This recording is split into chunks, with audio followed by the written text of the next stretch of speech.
3 rekado lang, pwede ka nang kumita ng malaki. Paano yun? Hindi mo na kailangan magluto dito. Oo. Okay, pagkahanda natin ng lalagyan, maglagay tayo ng malamig na creme densada. Any brand, kung anong gusto mong gamitin, pwede. Basta malamig.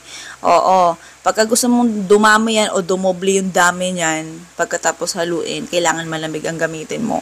Sa flavor naman, optional lang to. Pwedeng hindi ka maglagay kung nagtitipid ka. Pero kasi sa case ko, gusto kong magkaroon naman ng ibang flavor, na ibang lasa. Kaya nilagyan ko yung pinaka-mixture natin ng, ayan, 3-in-1 coffee. Yung kape na mga nabibili, di ba, yung doble-doble.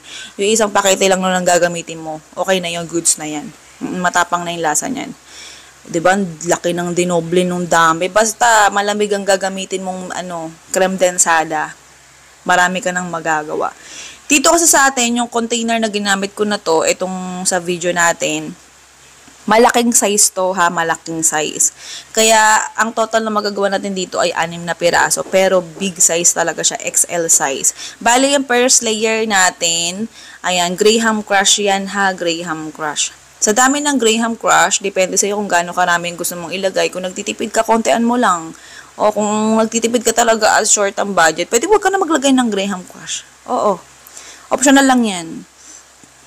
Tapos, ito naman yung mixture na tinimpla natin kanina. Oo. O, diba, bongga. Sobrang dali lang nito. If ever na hindi ka makahanap o nahihirapan kang bumili online ng container na to, yung ginamit ko dito sa, sa recipe na to, ayan, pwede kang gumamit ng ibang lalagyan. O kaya kung gusto mo lang tikman tong recipe na sinare ko sa inyo, pwede gamit ka lang ng mga mo dyan, mga Tupperware mo kung anong meron ka dyan, ganun.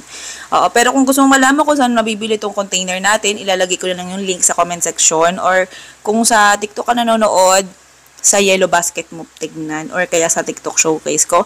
If ever sa YouTube ka naman nanonood, yung mismong screen, kung saan ka nanonood ng procedure na to, sa bandang kaliwa sa baba, may lalabas dyan na logo ng mga product na ginamit ko. Pindutin mo lang yan. Oo. Mapupunta ka na kung saan container ang gusto mo. Oo, pwede mo na orderin. Oo, ganun lang. Sa pagtapos natin siyang isalin sa container, ayun lang. Lagyan mo lang siya sa freezer.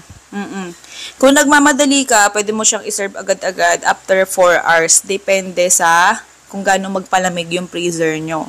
Okay, pero sa amin kasi itong time na to, inabot ata 12 hours or 24 hours, ganun. Kaya, matigas na siya. Pero syempre, alam nyo naman ng ice cream, kapag ka na, mo agad, pag natanggal mo agad sa freezer or sa rep, tapos, hindi mo agad kinain. Sa init pa naman sa Pilipinas, kahit tag-ulan, ayan, mabilis lumambot, mabilis malusaw ang ice cream mo. Sa mga na-curious ko, ano ba to? Ice cream to, oo, na pinasosyal. Pero simple lang, pero mas pinasosyal.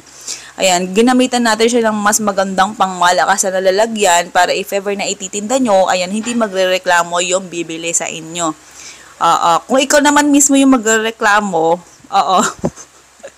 ayan, gumamit ka na lang ng Tupperware dyan sa bahay nyo, tapos ikaw na lang kumain, huwag mo na itinda. Diba? Tapos, kung nagtitipid ka rin, pwedeng huwag ka na rin maglagay ng Graham Crush.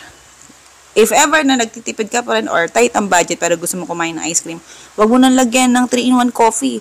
Huwag mo na rin lagyan ng Graham Crush.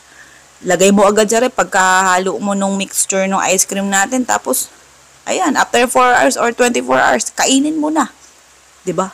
Ganun lang kadali yung recipe na to. Nilagyan lang natin ng mga flavor at saka magandang lalagyan para if ever na ititinda nyo, maganda sa paningin ng mga customer nyo.